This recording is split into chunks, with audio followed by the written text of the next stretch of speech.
ప్రతి ఒక్క ఎమ్మెల్యేకి కూడా ఎట్లా మీరు పెడుతున్న పథకాలు ఏంటిది ఏందనేది కూడా మొత్తం రోహిన్ రెడ్డి గారు దగ్గరుండి చేయించిండ్రు. సోషల్ మీడియాని కూడా మొత్తం నడిపించింది రోహిన్ రెడ్డి గారే.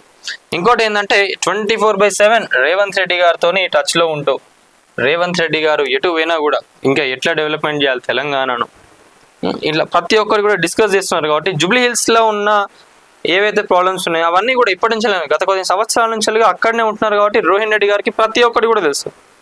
అందుకే రోహిన్ రెడ్డి గారికి ఇస్తేనే జూబ్లీ హిల్స్ కూడా బాగుపడతాయని చెప్పి కూడా జనాలందరూ అనుకుంటున్నారు. ఉప ఎన్నికల్లో జూబ్లీ హిల్స్ నుంచి రోహిన్ రెడ్డి గెలుపు నల్లేరు మీద అన్నట్టుకే. రోహిన్ రెడ్డికి పట్టున్న ప్రాంతం, అధికారంలో ఉన్న కాంగ్రెస్ ప్రభుత్వం. రెండు అంశాలు రోహిన్ రెడ్డికి సానుకూలంగా మారే అవకాశాలు. జూబ్లీ హిల్స్ లో సానుభూతి పని చేయదనుకుంటే రోహిన్ రెడ్డి సరైన అభ్యర్థి. పైగా సీఎం రేవంత్ రెడ్డికి అత్యంత సన్నిహితుడు కావడంతో జూబ్లీ హిల్స్ అభివృద్ధి చెందే అవకాశం.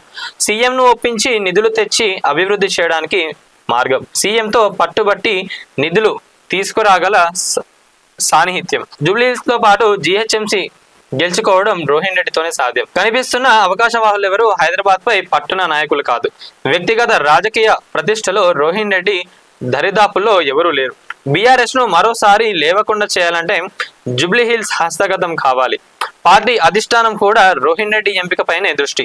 రోహిన్ రెడ్డిని గ్రౌండ్ వర్క్ చేసుకోమని చెప్పే అవకాశం. ఆ దిశగా అడుగులేయడానికి రోహిన్ రెడ్డి సిద్ధం.